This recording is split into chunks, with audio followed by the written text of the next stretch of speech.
First released in 1993, Magic the Gathering sure has been around for a while.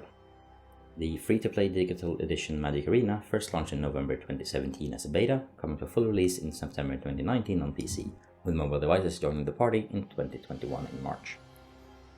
I've been playing on and off since its first beta, but my history with digital adaptations of this historic card game goes back to the PC releases Duels of the Planeswalker 2014 and 2015.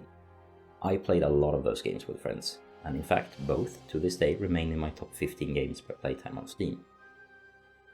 So with the mobile release, I've found more and more time to play, so I'm thinking, perhaps it's finally time for a review. If you've never played Magic before, here's the rundown.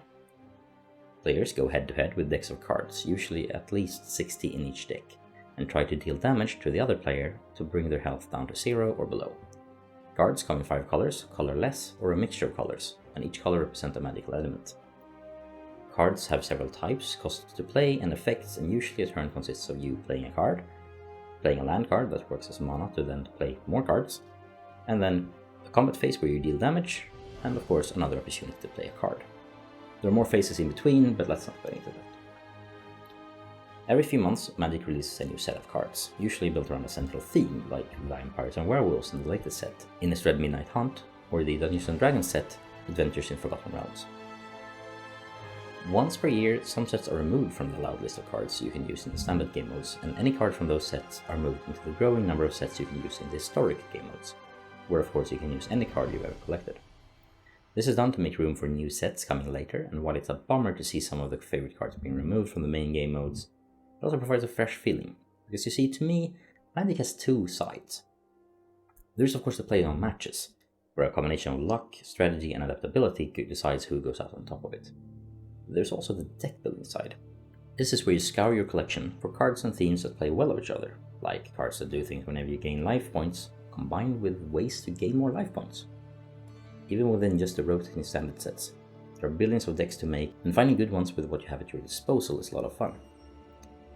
Some players don't find much enjoyment in deck building and instead go online and find decks to copy, something that the game actually makes very easy with an import and export feature.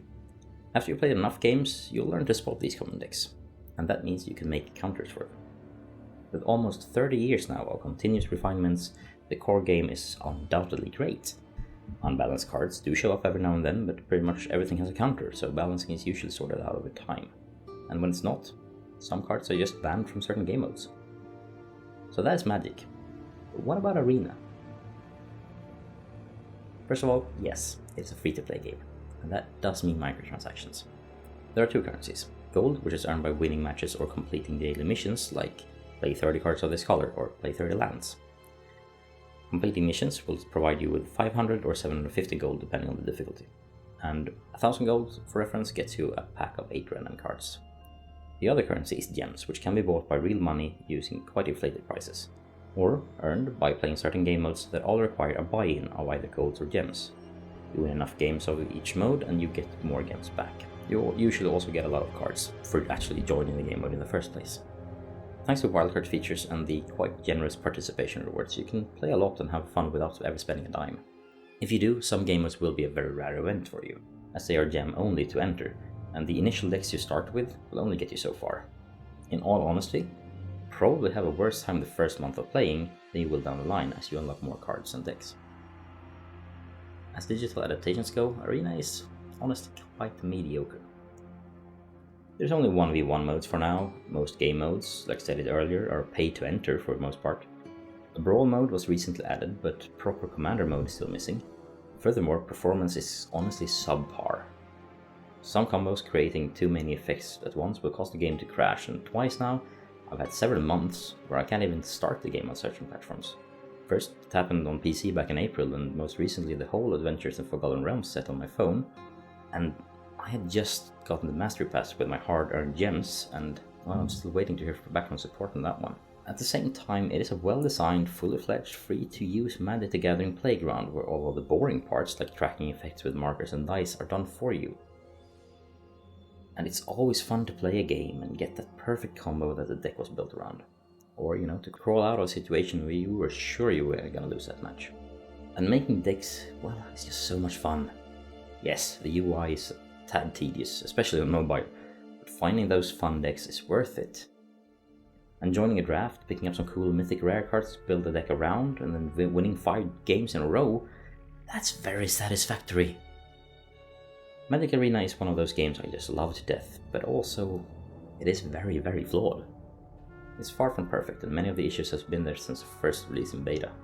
It is, like Magic itself, kinda pay to win. It's still fair and generous to play for free. The customer service and game performance are both bad, but the game is just so much fun to play. There is nothing quite like Magic. Gwent is fun, but it's a different beast. Hearthstone is, well, not for me. Pokemon cards are fun, but a bit too shallow gameplay-wise for my taste, and Elder Scrolls Legends was fun for a while, but Magic, it's Magic. Honestly, I can't wait for my kids to get old enough to play, and when playing physically won't be an option, we can play Magic Arena on our phones after school. So there you have it. Magic Arena, it isn't good, but it is a great way to get into Magic the Gathering. And Magic the Gathering is the biggest collectible card game in the world for a reason.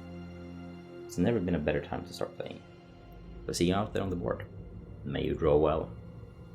Lastly, share some of your favorite Magic moments in the comments below, and tell me, what are your favorite cards?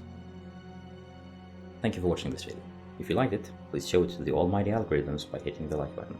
There's more where this came from, so do stick around a bit and watch some of my other videos. And don't forget to subscribe to the channel to catch my next one.